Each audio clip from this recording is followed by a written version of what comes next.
Okay, everyone, welcome to this week's homework video. And as the photograph indicates, this week we are looking at a task which really asks us to think about climate change and the role of schools and education of young people around climate change. Going to put all of that together in a written piece for a broadsheet newspaper. So, this is the task. This is what you are going to be doing. It gives you, obviously, as always, the statement that you are responding to. We'll deconstruct that together in a moment. Schools should be doing more to educate students about environmental issues and sustainability.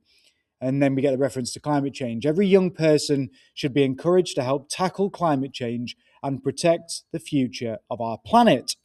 Then here's the actual task itself. Write an article for a broadsheet newspaper expressing your viewpoint. Right then. Okay, so first step is to deconstruct the task. We've just read through the task, we've got that prompt. Let's think now about those keywords. So, schools. Now, we know that schools are educational institutions. They are institutions, therefore, with responsibility, with a great deal of reach. You know, virtually every child in the country goes to school. And therefore, that responsibility, that reach, gives them huge amounts of influence. You, I'm sure, feel like you spend a lot of time at school with your teachers, and therefore that provides teachers with a good opportunity, if they're doing good things, to influence the children in their teaching care. Educate, well, what's that about? It's about preparing students with knowledge and understanding of the world. What are we educating them about, or what is the focus of this task?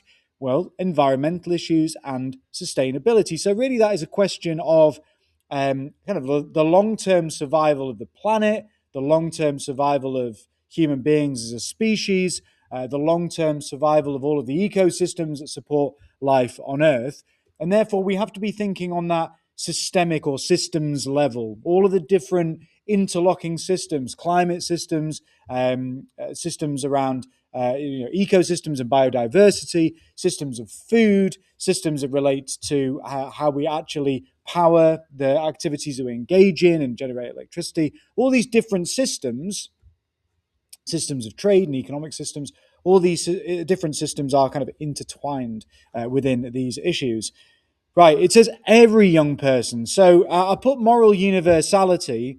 So universality, universal, it's everyone, it's every young person. So there's a kind of moral imperative or command there that every young person should be getting this. Okay. And why we think about young people? Well, you know, you as young people watching this, as students at St. George's, you're going to be inheriting the world that older generations pass on to you. And you obviously have a vested interest, therefore, in ensuring that the world that you inherit is one that is functioning and, working in such a way as human beings can, thrive, prosper, enjoy life, but also share our wonderful planet with the other species around us and not, pass on a planet on fire.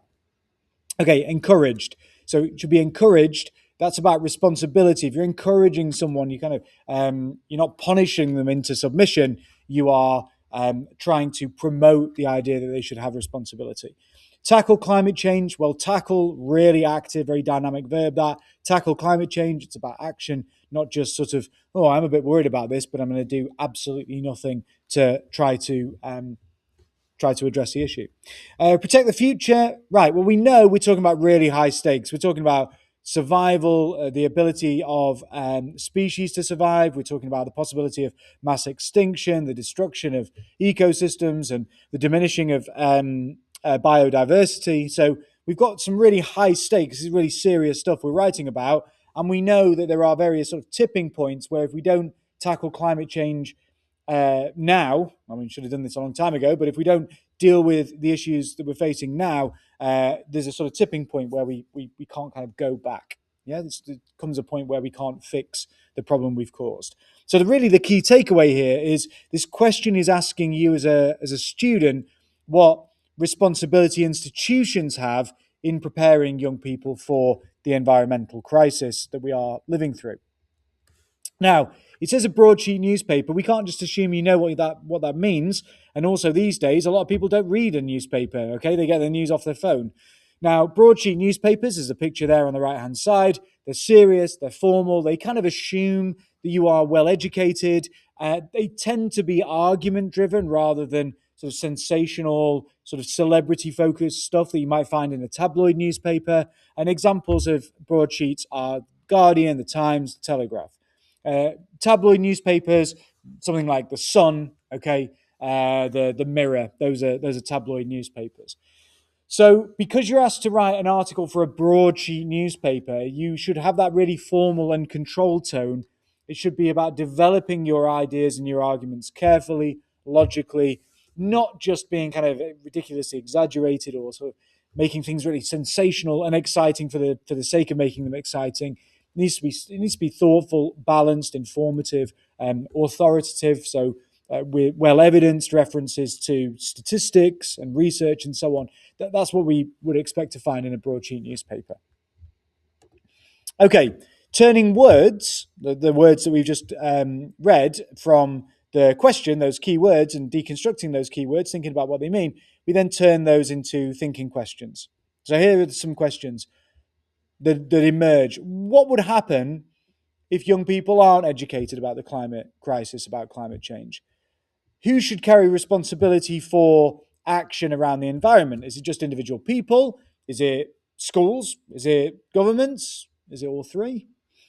Is climate change just something we need to worry about in the future, or is this actually going on now, according to scientists, and something we need to be deeply concerned about now?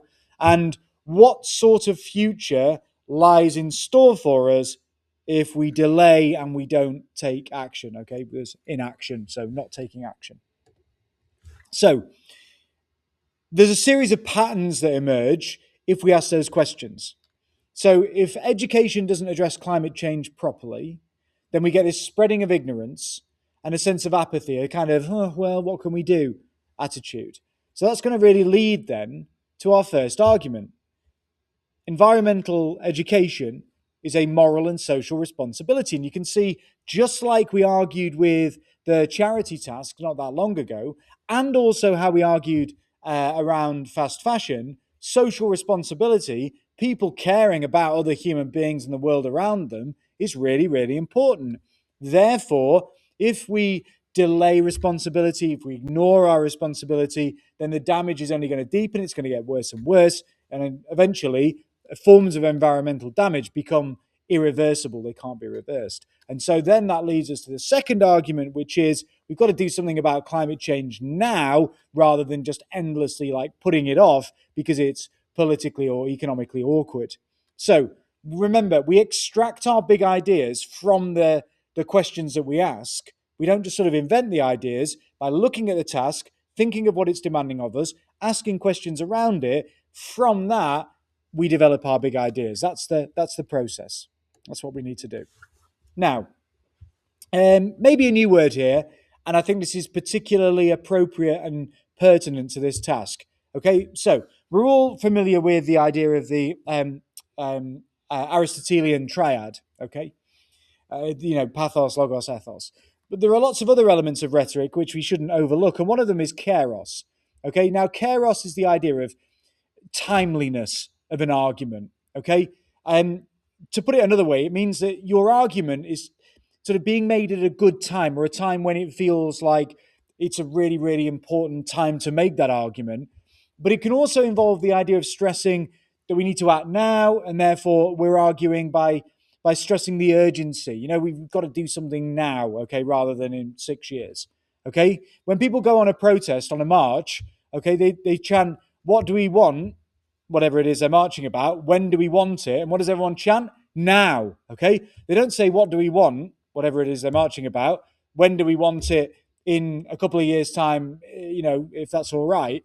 It's about now, and that sense of now urgency is really persuasive. So, climate change is, fancy word coming up, kairotic. Okay, it's sort of really timely because environmental damage accumulated, builds up over time. As I've said, we can get to a point where we can't actually undo the damage that we cause to the environment. It becomes irreversible, as I've said. So climate change is a really sort of chaotic issue because it's very timely, as in we need to do something about it now rather than just like, oh, well, we'll deal with it in sort of 10 years, 20 years, 100 years. It's too late. It's happening now. And we need to do something about it. So, climate change, why does it matter and what can schools do? So, I'm not going to read this out to you. What I would do at this particular point of the video is pause the video, because this is going to give you the sort of raw argumentative material with which you can then build your paragraphs responding to the task. So I'll go through the scale of the issue, have a look at some of those ideas there. That's why climate change matters and is important. Then I've covered, why schools matter. Why should we be concerned about schools' involvement in environmental education? And then the final one is like, what can schools actually meaningfully do? We're not just going to go, climate change is a really big problem, schools are important, okay, jobs are good and that's done. We need to be thinking, okay, well, what do we actually want to see happening?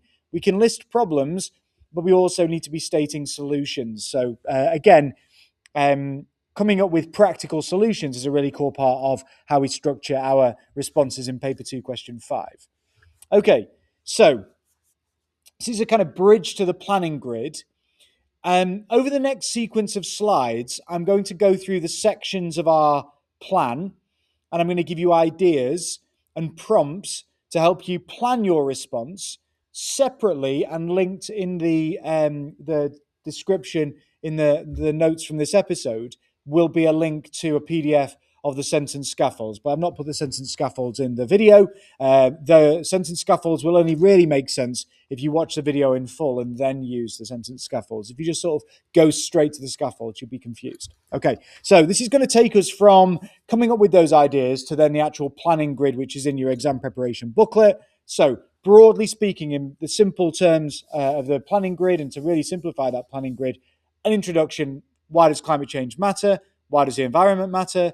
Big idea 1, responsibility in education. Big idea 2, urgency and the consequences of inaction. Conclusion: what do we want to actually happen next? Okay, that sometimes it's called a call to action. Like, what do we want the reader of this broadsheet article to kind of go out and do? Okay, introduction, we're framing the issue. So climate change, for many people, they would argue, and there's a lot of evidence for this, a lot of very strong evidence for this, that climate change is the defining issue of our time as a species in the 21st century. We need to establish in that introduction our viewpoint, and also we're beginning to already signal in this article from the beginning, we've got to get a move on. Like, this is a chaotic issue. We need to do something about it now. So, some ideas: generational challenge. This is a sort of species-defining challenge, I would argue, for humanity. Education should be a preparation for the world as it actually is, not some kind of like nice optional extra. And clearly, schools have a hugely important role in shaping awareness and the values that young people have, about our relationship as human beings with the natural world. Okay, anecdotes. What anecdotes do is they make the issue, the problem, which can often seem very remote and abstract, they make it human. They take the abstract and they bring that to lived experience. Like, what is climate change actually like for people now around the globe? Now, there are loads of ways into that. I've given you some of the sort of ideas to include at the bottom.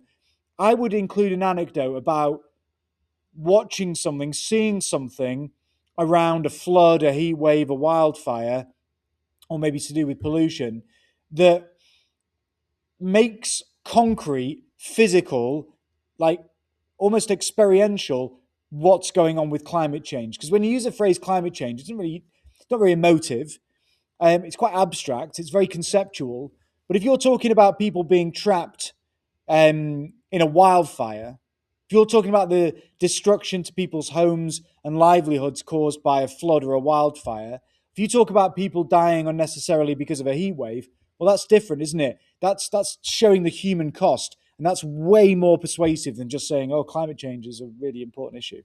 So I also think it's important to stress the idea that we're good, I think, as a species at ignoring things until the problem is like really right in front of us and very close to home. So, we're not going to get wildfires in Blackpool, but showing that actually, well, there are wildfires in other parts of the planet, and that's affecting the lives of other human beings. We might be lucky that we happen to live in Blackpool, but sea level rises, places like Blackpool are under threat. Coastal towns like our own, next 100 years or so, are really under threat with sea levels rising. So, we want to bring the kind of issue to people and present it in that very human way. Okay, isolated rhetorical question. This is a moment of pause, a moment of reflection, and it helps you shift from that anecdote to your series of big ideas and arguments. And our rhetorical question should really push upon the reader, that will force the reader to confront their own responsibility and perhaps the consequences of inaction. So, dystopia. Now, this is a really horribly easy one to do for this task. Really, when we say dystopia, we're talking about the idea of presenting what will the world look like if we don't do something about climate change. And there's a David Wallace Wells book called The Uninhabitable Earth, which sketches that out. It's book length kind of depiction of what is the world going to look like if we don't tackle climate change. And it's a kind of hellscape. It's really dystopian. So, we're not having to kind of conjure up something that's too imaginary. This is like a really realistic vision of the future if we don't do something to tackle this problem. Okay, huge amounts of issues. Okay, destruction, huge, terrible damage to ecosystems, extinctions, issues around food, issues around housing, where people are going to live, mass migrations caused by the effects of climate change. So huge volumes of people will be forced to kind of flee and move from the effects of climate change. That's these are the consequences. When you read about it, and I've read that David Wallace Wells book, it's apocalyptic in some ways. So, we're going to tap into that. That should be motivational if we handle it in the right way. Okay, that focus on the sort of dystopian future that we are going to be forcing upon future generations if we don't act now. That's what this paragraph's all about. Okay, big idea one, education as responsibility. So this is the main argument, the first main argument. So we're talking about institutional, school-based moral responsibility. Schools are really powerful institutions. Education and what we do in schools shapes young people, what they know, what they value, what they feel that they need to go out and do. And so responsibility then needs to kind of permeate out from schools across broader society rather than just being focused on the individual.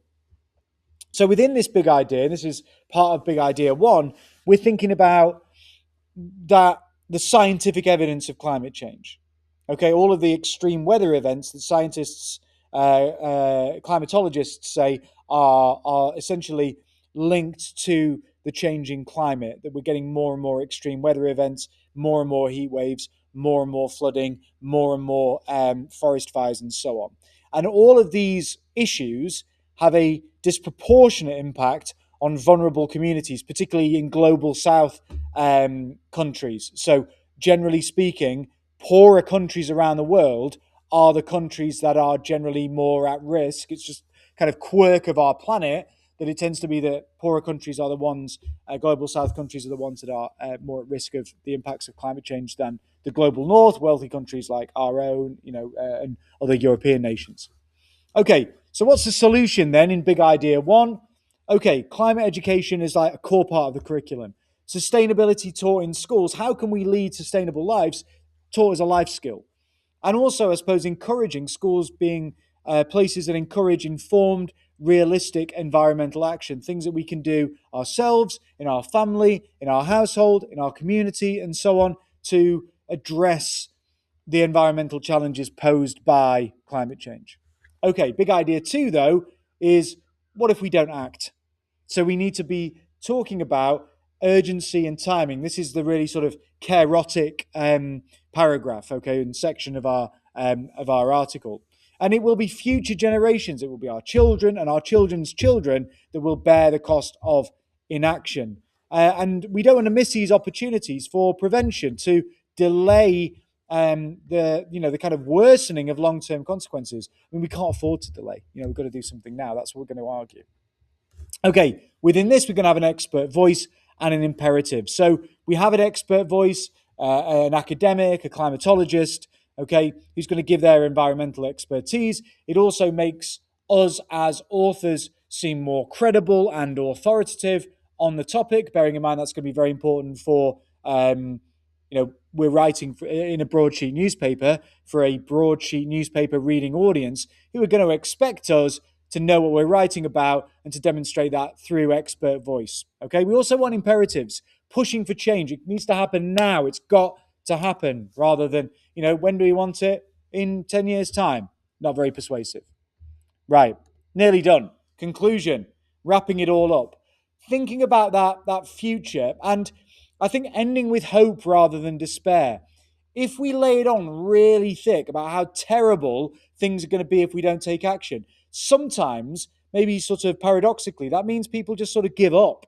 And we don't want that. We want to be able to say, yes, the future potentially is bleak, but it doesn't need to be like that. If we act now, we can actually have a vision of a planet that's hopeful, a planet that we've not destroyed, a planet that's not on fire, a planet where we are living as human beings in a kind of equilibrium and balance with all of the natural systems, that need to be operating, that need to function for the planet to continue being this beautiful planet.